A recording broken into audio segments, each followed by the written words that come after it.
The Better Society নামৰ এই বিশেষ পেজটোলৈ মই মৃণাল কুমাৰ নাথে আপোনালোক সকলোকে স্বাগতম জনাইছো।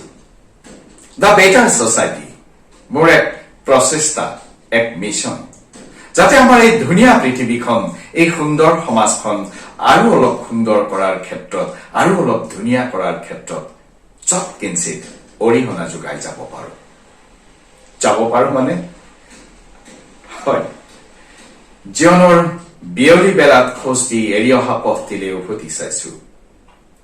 যোৱা প্ৰায় 25-30 বছৰ মই NGO চেক্টৰত জড়িত হৈছো। প্ৰায় একেখিনি সময় মই ব্যৱসায়িক ক্ষেত্ৰত জড়িত হৈছো, আৰু যোৱা প্ৰায় 20টা বছৰ মই ওতঃপ্ৰোতভাৱে আধ্যাত্মিক ক্ষেত্ৰত জড়িত হৈছো। এই দীৰ্ঘ সময়ত কৰা কামসমূহৰ পৰা আহৰণ কৰা অভিজ্ঞতাৰ দ্বাৰা কিছু তথ্য মই ৰাইজলৈ থৈ যাব বিচাৰিছো। বেটাৰ ছচাইটি নামৰ এই পেজটোৰ এটাই উদ্দেশ্য, সেয়া হ'ল মানুহৰ নিজৰ জীৱনৰ চিন্তা কৰাৰ ধৰণটোৰ পৰিৱৰ্তন কৰি নিজৰ জীৱনৰ সুখ, শান্তি আৰু আনন্দ বৃদ্ধি কৰা। আপুনি হয়তো ভাবিছে যে চিন্তা কৰাৰ ধৰণটোৰ পৰিৱৰ্তন কৰি মানুহৰ জীৱনত সুখ, শান্তি আৰু আনন্দ বৃদ্ধি কৰাটো সম্ভৱ জানো? কব নোৱাৰো, কিয় মোৰ অভিজ্ঞতাই কৈছে, মোৰ অভিজ্ঞতাৰ ভিত্তিত মই কৈছো যে নিজৰ জীৱনৰ চিন্তা কৰাৰ ধৰণটোৰ পৰিৱৰ্তন কৰি আমি আমাৰ জীৱনত সুখ, শান্তি আৰু আনন্দ বৃদ্ধি কৰিব পাৰো, এক সুখী জীৱন কটাব পাৰো, শান্তিৰ জীৱন কটাব পাৰো, আনন্দপূৰ্ণ সময় কটাব। দ্য বেটাৰ ছচাইটি নামৰ এই মিছনটো আমি ৰাইজৰ মাজলৈ দুটা স্তৰত লৈ যাব বিচাৰিছো। প্ৰথম সামূহিক স্তৰত, দ্বিতীয় ব্যক্তিগত স্তৰত। প্ৰথমতে মই সামূহিক স্তৰৰ কথাখিনি কব বিচাৰিছো। গোটেই অসমত গাঁৱে ভূঞে, চহৰে নগৰে বিভিন্ন ধৰণৰ ৰাজহুৱা অনুষ্ঠান আছে, ৰাজহুৱা সংগঠন আছে। এই ৰাজহুৱা সংগঠন বুলি কওঁতে গাঁৱৰ চুবুৰীৰ মহিলাৰ আত্মসহায়ক গোটটোৰ পৰা মহিলা সমিতি, গাঁও উন্নয়ন সমিতি, দুৰ্গা পূজা সমিতি, বিহু সমিতি, গাঁও পঞ্চায়তৰ পৰা আদি কৰি ৰাজ্যিক পৰ্যায়ত থকা উচ্চ স্তৰৰ পেছাদাৰী NGOটোলৈকে বুজাইছো। সকলোকে মই এই ৰাজহুৱা অনুষ্ঠান, ৰাজহুৱা সংগঠন শব্দটোৰে বুজাইছো। গোটেই অসমত গাঁৱে ভূঞে, চহৰে নগৰে এনেকুৱা হেজাৰ হেজাৰ ৰাজহুৱা অনুষ্ঠান আছে। এই ৰাজহুৱা অনুষ্ঠানবোৰত বিভিন্ন মানুহ জড়িত হৈ থাকে। তেওঁলোকে নিজৰ সময়, নিজৰ শক্তি, নিজৰ ধন বহুত ক্ষেত্ৰত খৰচ কৰে। এই কাৰণেই কৰে যাতে ৰাইজৰ বাবে কিবা এটা কৰিব পাৰে, কিবা এটা ভাল কাম কৰিব পাৰে। কিন্তু বাস্তৱ ক্ষেত্ৰত দেখা যায় ইমান হেজাৰ, লাখ, লক্ষ লক্ষ মানুহে নিজৰ শক্তি, সময়, ধন খৰচ কৰিও, ৰাইজৰ বাবে কাম কৰিও যিটো ফল বিচাৰে সেই ফলটো পোৱাত ব্যৰ্থ হয়, বা পালেও ভবা মতে ফল পোৱাত সমৰ্থ নহয়। ইয়াৰ এটাই কাৰণ, তেওঁলোকৰ এই কাম কাজত, ৰাজহুৱা অনুষ্ঠান পৰিচালনা কৰাৰ ক্ষেত্ৰত পেছাদাৰী, আজিকালি যিটো পেছাদাৰী মনোভাৱ, প্ৰফেচনেল এপ্ৰচ বুলি যিটো কয়, এই পেছাদাৰী মনোভাৱটোৰ অভাৱ দেখা যায়। মই এইটো কোৱা নাই যে তেওঁলোকৰ পেছাদাৰী মনোভাৱ নাই বা তেওঁলোকৰ সেই কামটোৰ প্ৰতি আন্তৰিকতা নাই। 100% আন্তৰিকতা আছে, কিন্তু যি ধৰণৰ পেছাদাৰী মনোভাৱেৰে তেওঁলোকে কাম কৰিব লাগে, সেই কামটো যিকোনো কাৰণতে নহওক কৰা দেখা নাযায়। যাৰ ফলত তেওঁলোকৰ সময়, তেওঁলোকৰ শক্তি, তেওঁলোকৰ ধন, তেওঁলোকৰ অৰ্থ বেছ কিছু পৰিমাণে ৱেষ্টেজ হৈ যায়, অবাবত খৰচ হৈ যোৱা যেন লাগে। দ্য বেটাৰ ছচাইটি নামৰ এই পেজটোৰ জৰিয়তে আমি এক প্ৰচেষ্টা চলাব বিচাৰিছো, যাতে গাঁৱে ভূঞে সিঁচৰিত হৈ থকা এই সৰু সৰুৰ পৰা ডাঙৰলৈ যিমানবোৰ ৰাজহুৱা অনুষ্ঠান আছে, তেওঁলোকক আমি কিছু তথ্য দিব বিচাৰিম, যাৰ দ্বাৰা তেওঁলোকে নিজৰ এই ধৰণৰ ৰাজহুৱা অনুষ্ঠানবোৰক একোটা NGO লৈ পৰিৱৰ্তিত কৰিব পাৰে। এনে NGO নহয়, প্ৰফেচনেল NGO, পেছাদাৰী মনোভাৱেৰে পৰিচালনা কৰিব পৰা এটা নন গভৰ্ণমেণ্ট অৰ্গেনাইজেশ্যন বেচৰকাৰী অনুষ্ঠান মানে যাতে তেওঁলোকে ট্ৰান্সফৰ্ম কৰিব পাৰে এই প্ৰসংগত আমি কিছু তথ্যৰ আদান প্ৰদান কৰিম দা বেটাৰ ছ'চাইটি নামৰ এই পেজটোৰ জৰিয়তে এই যে গাঁৱে ভূঞে সিঁচৰিত হৈ থকা অনুষ্ঠানসমূহৰ কথা কলো দ্বিতীয়তে তেওঁলোকৰ সেইটো দক্ষতা আমি বৃদ্ধি কৰিবলৈ চেষ্টা কৰিম যাতে তেওঁলোকে নিজৰ অনুষ্ঠানটো যিমানে ক্ষুদ্ৰ নহওক মই আকৌ কৈছো কি এটা আত্মসহায়ক গোট হ'ব পাৰে এটা গাঁও উন্নয়ন সমিতি হ'ব পাৰে এটা চুবুৰীৰ কিবা এটা অনুষ্ঠান হ'ব পাৰে বিহু সমিতি হ'ব পাৰে থিয়েটাৰ পৰিচালনা সমিতি হ'ব পাৰে যিকোনো অনুষ্ঠান হ'ব পাৰে যাতে তেওঁলোকে সেই অনুষ্ঠানসমূহ পৰিচালনা কৰাৰ ক্ষেত্ৰত নিজৰ চিন্তা কৰাৰ ধৰণটোৰ কিছু পৰিৱৰ্তন কৰি অকণমান পেছাদাৰী মনোভাৱৰ ৰং সানিব পাৰে লাহে লাহে একেদিনে নহয় এই ৰাজহুৱা অনুষ্ঠানসমূহে যদি তেওঁলোকৰ কাম কাজত পেছাদাৰী মনোভাৱ কিছু পৰিমাণে ৰোপণ কৰিব পাৰে তেওঁলোকৰ সময় শক্তি আৰু অৰ্থ প্ৰকৃত অৰ্থত ব্যৱহাৰ হ'ব বুলি আমি ভাবিছো দ্য বেটাৰ ছ'চাইটি নামৰ এই পেজটোৰ জৰিয়তে আমি এনেকুৱা কিছু তথ্যৰ আদান প্ৰদান কৰিবলৈ বিচাৰিছো যাতে এই ৰাজহুৱা অনুষ্ঠানসমূহে কিছু বাস্তৱিক পৰিকল্পনা প্ৰস্তুত কৰিব পাৰে যাতে মই মোৰ চুবুৰীটোৰ কিদৰে উন্নয়ন কৰিব পাৰো মোৰ চুবুৰীটোৰ ভৌতিক উন্নয়ন কিদৰে কৰিব পাৰো মোৰ চুবুৰীটোৰ মানুহখিনিৰ মানসিক স্বাস্থ্যৰ কিদৰে উন্নতি কৰিব পাৰো মোৰ গাঁওখনৰ কিদৰে পাৰো মোৰ অঞ্চলটোৰ পঞ্চায়ত এলেকাটোৰ কিদৰে কৰিব পাৰো মোৰ টাউন সমিতিটোৰ এলেকাটোৰ কিদৰে কৰিব পাৰো তেনেকুৱা যাতে বাস্তৱিক কিছু পৰিকল্পনা তেওঁলোকে প্ৰস্তুত কৰিব পাৰে আৰু পৰিকল্পিত কামখিনি পেছাদাৰী মনোভাৱেৰে কিদৰে তেওঁলোকে আগুৱাই লৈ যাব পাৰে আৰু শেষত আমি আৰু এটা কথা পাতিম এই বাস্তৱিক পৰিকল্পনাৰ আধাৰত তেওঁলোকে পেছাদাৰীভাৱে কাম কৰিবৰ বাবে ধন ক'ৰ পৰা পাব পাৰে পইচা তেওঁলোকে ক'ৰ পৰা পাব পাৰে কিদৰে পাব পাৰে এই গোটেই কথাখিনি আমি দ্য বেটাৰ ছ'চাইটি নামৰ এই পেজটোৰ অধীনত সামূহিক স্তৰত যিটো প্ৰচেষ্টা কৰিম এই স্তৰটোত আমি এই কথাখিনি পাতিম সামূহিক স্তৰত কৰা এই গোটেই প্ৰচেষ্টাটোৰ উদ্দেশ্যই হ'ল কালেক্টিভলি সমূহীয়াভাৱে এখন সুন্দৰ সমাজ প্ৰতিষ্ঠা কৰাৰ ক্ষেত্ৰত আমি কিছু কাম কৰিব যাতে পাৰো সমূহীয়াভাৱে যাতে প্ৰচেষ্টা এইবাৰ আহিছো আমি ব্যক্তিগত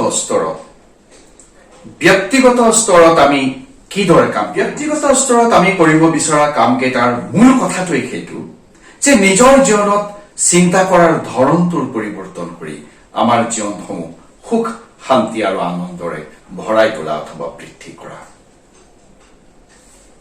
সুখ শান্তি আৰু আনন্দ আমি আগতে কৈছো সুখ যিটো পাৰ্থিৱ সম্পদৰ দ্বাৰা আহৰণ কৰিব পাৰি পাৰ্থিৱ বস্তু পাৰ্থিৱ মাধ্যমে দিব পাৰে শান্তি যিটো মনৰ স্থিৰতাই আমাক দিব পাৰে আনন্দ যিটো মনৰ নিৰ্ভয় অৱস্থাই আমাক দিব পাৰে সুখ দ্য বেটাৰ ছ'চাইটিৰ এই পেজটোত আমি তথ্যৰ আদান প্ৰদান কৰিম আমি কথা পাতিম মানুহৰ জীৱনৰ সুখ বৃদ্ধি কৰিবৰ বাবে সম্পদ আহৰণ কৰিবৰ বাবে আমি কি কি পন্থা ল'ব পাৰো কিদৰে আমাৰ সম্পদ বৃদ্ধি কৰিব পাৰো সি চাকৰি হ'ব পাৰে সি ব্যৱসায় হ'ব পাৰে বিনিয়োগ হ'ব পাৰে বা আৰু যি যি পন্থা আছে যিসমূহ আপুনি মই আমি সমাজৰ সাধাৰণ মানুহসকলে অনায়াসে পালন কৰিব পাৰো মাত্ৰ নিজৰ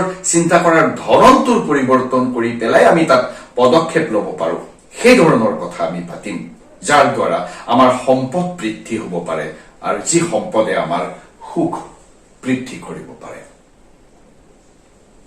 শান্তি আমি এইটো কেতিয়াও নহয় বা কেতিয়াও ক'ব নোৱাৰো যে পৰম শান্তি একদম সম্পূৰ্ণ 100% শান্ত অৱস্থা এইটোতো সম্ভৱ নহয় আমাৰ দ্বাৰা সম্ভৱ নহয় কিন্তু আমি এনেকুৱা কিছুমান কাম কৰিব পাৰো আমি আমাৰ চিন্তাৰ ধৰণটোত এনেকুৱা কিছুমান সৰু সৰু পৰিৱৰ্তন আনিব পাৰোঁ, যিসমূহ অনায়াসে কৰিব পাৰি, যাৰ দ্বাৰা আমি আমাৰ মনৰ স্থিৰতা বৃদ্ধি কৰিব পাৰোঁ, শান্তিত থকা সময়ৰ পৰিমাণটো বৃদ্ধি কৰিব পাৰোঁ। মই এটা উদাহৰণ দিছোঁ। ধৰক আপুনি গৈ থাকোঁতে ৰাজে আপোনাক তাচ্ছিল্য কৰি কথা ক'লে। এই তাচ্ছিল্য ভৰা কথাটোৱে আপোনাক 1 মিনিট দুখ দিব পাৰে, 1 ঘণ্টা দিব পাৰে, এটা দিনো দিব পাৰে, এটা মাহো দিব পাৰে। ভালদৰে ভাবি চাবচোন, এই তাচ্ছিল্য ভৰা কথাটোৱে আপোনাৰ অনিষ্ট কিমান কৰিছে। যদি আপুনি প্ৰেক্টিকেলি বাস্তৱ ক্ষেত্ৰত চাই, সেই কথাটোৱে আপোনাক অনিষ্ট বৰ বিশেষ কৰা নাই, কিন্তু সেই কথাটো আপুনি মনত যিমানে পাগুলি থাকিব, এই পাগুলি থকাৰ পৰিমাণটোৰ ওপৰত আপুনি দুখী হৈ থাকিব।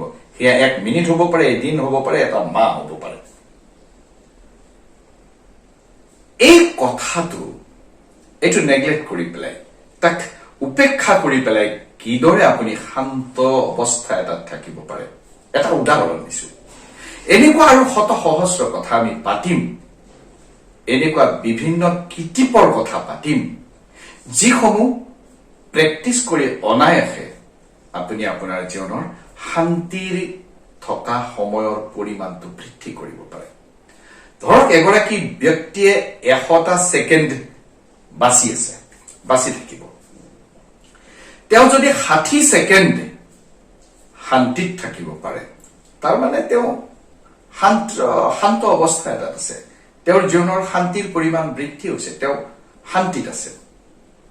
ঠিক কথাটো তেনেকুৱাকৈ ভাবকচোন বাৰু, আমি যিমান সময় বাচি থাকো, সেই সময়খিনিৰ বেছি সংখ্যক, বেছিতকৈ বেছি সময় যদি আমি শান্ত অৱস্থাত থাকিব পাৰো, শান্ত হৈ থাকিব পাৰো, শান্তি উপভোগ কৰিব পাৰো, তাৰমানে আমাৰ জীৱনৰ শান্তি বৃদ্ধি হৈছে। তৃতীয়টো, আনন্দ। আনন্দটো এক জটিল অৱস্থা। সুখী শান্ত মানুহ এগৰাকীয়েও কেতিয়াবা আনন্দিত হৈ নাথাকিবও পাৰে। আনন্দটো মনৰ এক অৱস্থা, যিটো প্ৰত্যক্ষভাৱে নিৰ্ভয় অৱস্থাৰ লগত জড়িত হৈ থাকে। বহুত মানুহ, এই আমি পতা কথাখিনিৰ আধাৰতে ভাবকচোন, বহুত মানুহ সুখী, পাৰ্থিৱ সম্পদ আছে, তেওঁ শান্তি উপভোগ কৰি আছে, শান্তিত আছে।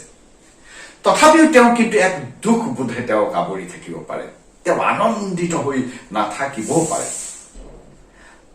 যিমানে বেছি সময় আপুনি আনন্দিত হৈ থাকিব, আপুনি জীৱনটো উপভোগ কৰাৰ সময়ৰ পৰিমাণ সিমানে বৃদ্ধি হ'ব, জীৱনটো আপোনাৰ বাবে সিমানেই মনোমুগ্ধকৰ হ'ব পাৰে।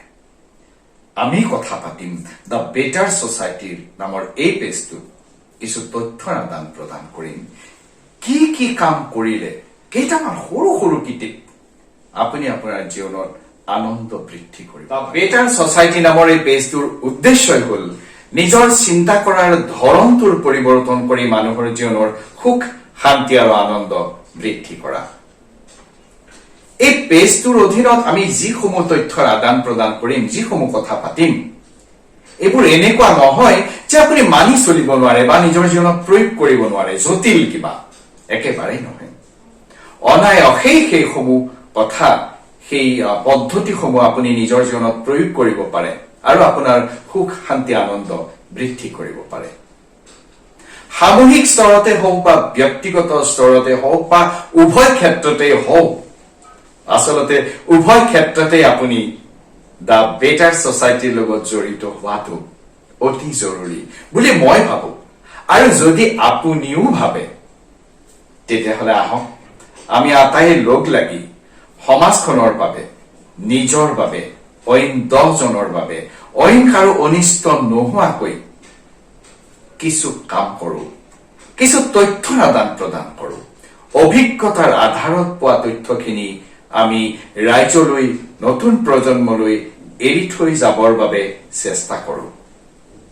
যদি আপুনিও বিচাৰে দ্য বেটাৰ ছ'চাইটি ৰাইজৰ মাজলৈ যাওক, সমাজত ভাল মানুহৰ পৰিমাণ, সুখী মানুহৰ পৰিমাণ, শান্ত মানুহৰ পৰিমাণ, আনন্দিত মানুহৰ পৰিমাণ বৃদ্ধি কৰাৰ ক্ষেত্ৰত কিছু অৰিহণা যোগাওঁ, তেতিয়াহ'লে আহক আমি একেলগে আগুৱাই যাওঁ আমাৰ এই বাৰ্তা ৰাইজৰ মাজলৈ লৈ যোৱাৰ ক্ষেত্ৰত আপুনি যদি কিঞ্চিত সহায় কৰে মই বাধিত হ'ম অনুগ্ৰহ কৰি এই পেজটো ফলো কৰক এই বাৰ্তা বেছিতকৈ বেছি সংখ্যক সৰহ সংখ্যক ৰাইজৰ মাজলৈ যাব পৰাকৈ অনুগ্ৰহ কৰি পেজটো শ্বেয়াৰ কৰক আৰু পৰৱৰ্তী ভিডিঅ'লৈ আমাৰ লগত জড়িত হওক তাকে আশা কৰি আজিৰ সামৰিছো ধন্যবাদ